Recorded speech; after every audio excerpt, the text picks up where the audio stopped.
organisation I was working for was bought while I was on maternity leave.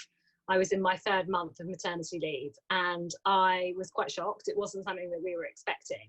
So I kind of immediately started to think, right, well, obviously there's the potential that my role will be at risk. And also it sort of got me thinking if I necessarily wanted to stay at the organisation. I'd been there around about 4 years by that point, and I was certainly looking at the possibility of if they, you know, if I could get promoted, but also I was, you know, sort of starting to think like, you know, is there a new challenge I want? I was kind of very open-minded. So I knew that there was this Get Appointed programme going on being hosted by you, Ali. And I actually mentioned it to my boss and said, you know, I think I might invest in this for me because I want to take this as a positive, and I want to try and experience this as in as positive a way as I can. And actually he said, well, look, you know, why don't you get Ali to come in and talk to me about it and present what the programme is, and it's potentially something we could have with the team.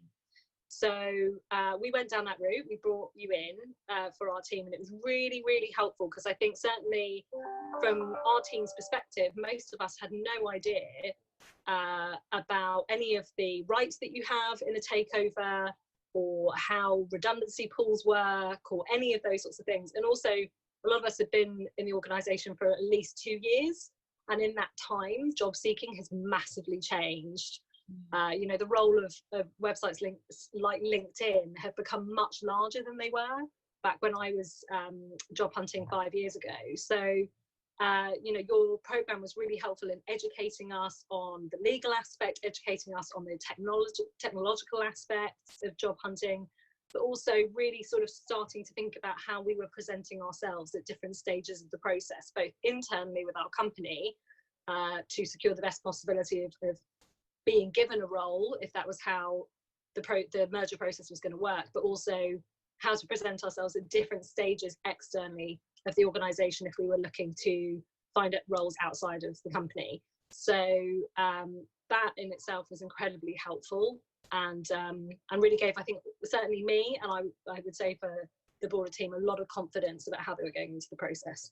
For me, it was getting my CV updated and really digging into how to present the work and experience that I had in the most effective way, because, you know, I'd been there for 4 years, I'd done a huge amount of work, and it was certainly, I find I tend to just do the work and move on to the next thing. I don't sort of pause and reflect and think about it in the way that you need to present it as, say, case studies to then use in a CV. So that was incredibly helpful, really thinking through in a very structured way the experience on projects or discrete pieces of work that I had done was extremely helpful.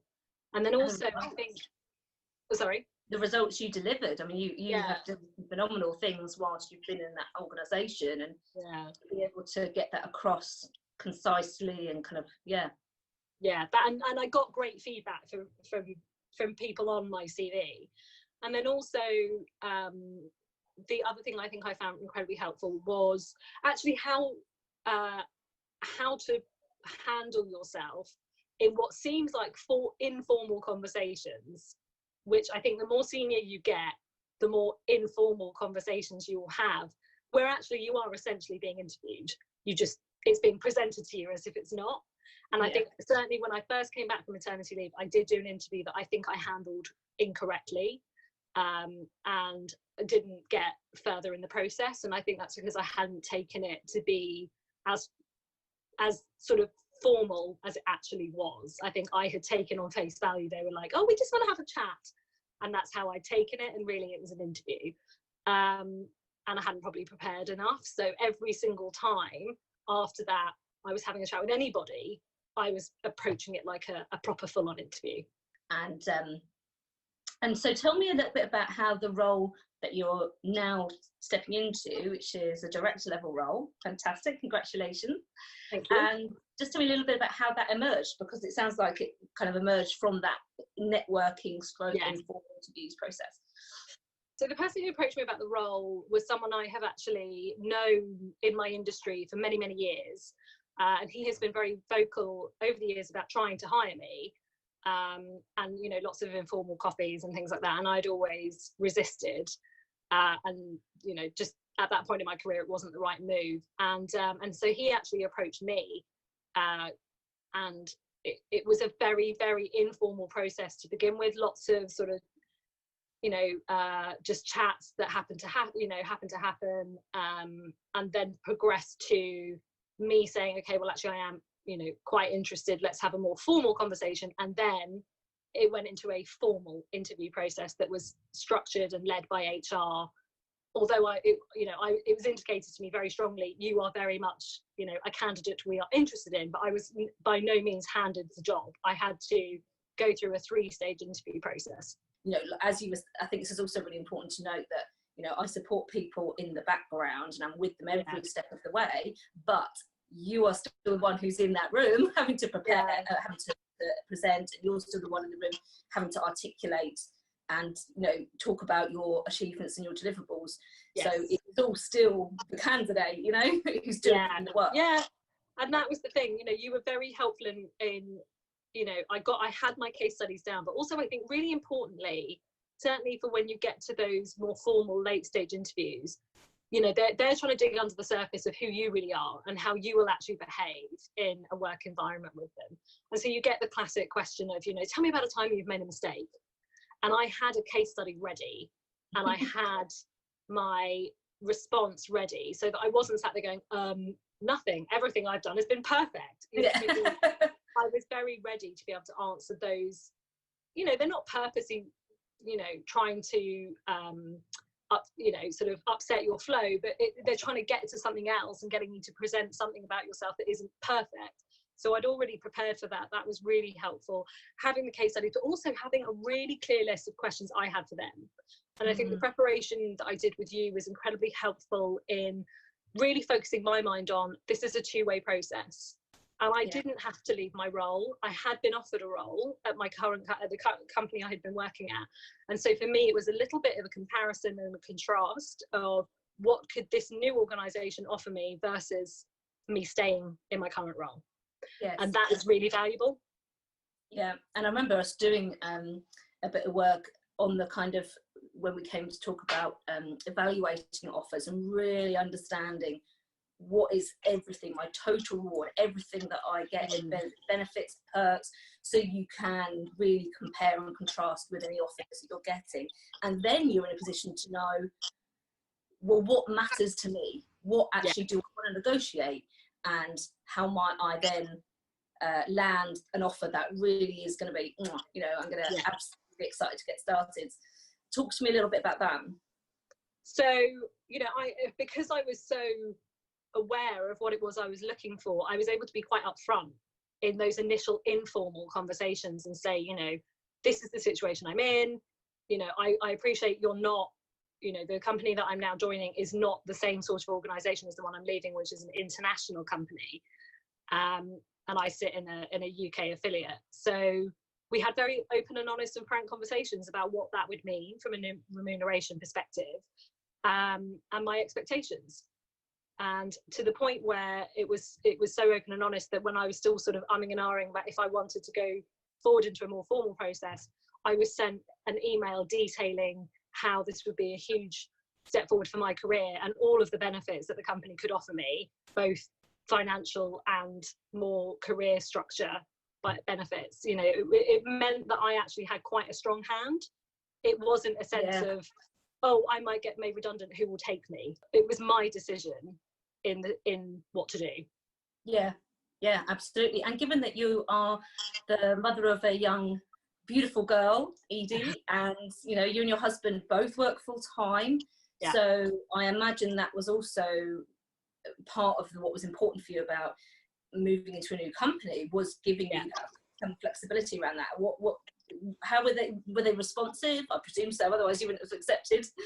Yeah, I mean, I had a conversation with HR as part of the interview process as well. They weren't interviewing me, they were telling me about, and I was actually quite surprised. I thought it might be like an interview of me according to their values, which is something I've done previously in interview processes, but actually it was much more of an advertising of their support for staff, really emphasising, they have support system for working parents, their maternity policies, and you know, what they do to support working parents. You know, lots and lots of detail about how they are a supportive employer, which, you know, is something that I haven't had actually from big international companies. So it was very impressive, and I think, you know, it was I was always very open that I work full time, my husband works full time.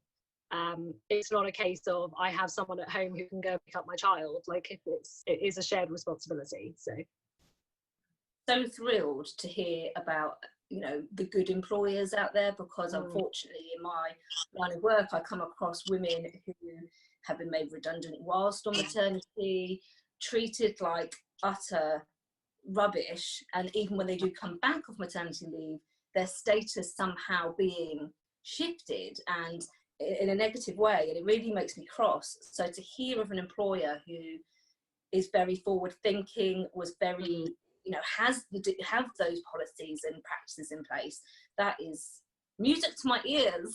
And hopefully people's ears who are watching this, that are good employers out there. So we're heading into an almighty recession. The unemployment rate is predicted to go up by 10%. You know, there are going to be real challenges as people come off furlough and, you know, entering the job market potentially in large numbers. What would be your advice? Is there comfort you can give them, or is it, you know, like, what would you share? What would you say to those people? As in, if they're looking for new roles, or if they're getting made redundant, if they're kind of, either. Actually, you're right. One, if they're just anxious about what is going to happen next, because we're heading to a recession and they're coming off furlough, and companies may make people redundant later down the line. And also those who are currently actually job hunting and on the job market. Well, when I was going through the interview process, I did say, look, you know, I'm very aware that, because I was offered this job in the middle of the pandemic, right in the beginning. So, you know, I was very clear with them, and I said, look, you know, if I'm to accept a role, I need to feel, I need definite, solid reassurance that this offer will not be rescinded whilst I'm on my notice period. And they gave me that in writing. So, fantastic. You know, that was something I was very clear about, was I will not give up a job and then you close down the job whilst I'm on notice, so I lose completely. And they, at every single step of the interview process, I asked about that and was told repeatedly, we have gone through all of our jobs on offer, and this is one that we are definitely continuing to recruit for. We really need it. Whereas we have actually, some roles we have pulled back on hiring. I think if you are job hunting, or you're thinking you might have to be job hunting from redundancy, get your case studies ready, get your CV ready, and don't just draft your CV and go, okay, that's fine. Like, really, really think about how it's selling you, tailor it for every single application, which I hate doing, but really works. And, you know, just really think about what is it you're trying to emphasize for each one of those applications. And be aware that your network is going to be very, very helpful. I didn't get my new role from LinkedIn. I got it from the network I had been building for the last 13 years.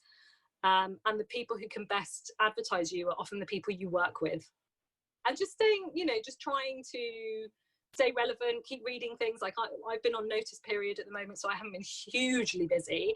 So I've been reading loads of books in my subject area. I've been watching lots of documentaries, reading magazines. I've just tried to keep myself up to date, and I think that also really helps.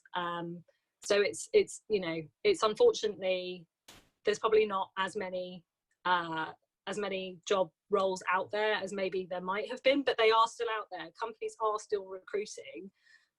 It's just about making sure that you're prepared for when that role comes out. Yeah, absolutely. And I think one of the things I probably said to you and the team that we were working with, you only need one. You only need one fantastic job. So don't worry too much if you're not seeing the right kind of things that you want advertised. Yeah. Applying for jobs online anyway is the absolute lowest priority, I would say, when you're looking to step into that next big role. Absolutely working your network. And yes, recruiters, but I think companies are pulling back on giving recruiters those assignments because they're trying to save money. So you might actually find that they are not having as many roles as they might normally have. They normally have a peak in kind of, well, for senior level roles, October, November, February, March, and May and June all are like peaks in senior level recruitment. But they have said they've already seen a less of a peak than they were predicting, and that was before the pandemic. That was after Brexit and everything. So yeah, so it's working your network and being completely ready and prepared. Yeah, fantastic advice.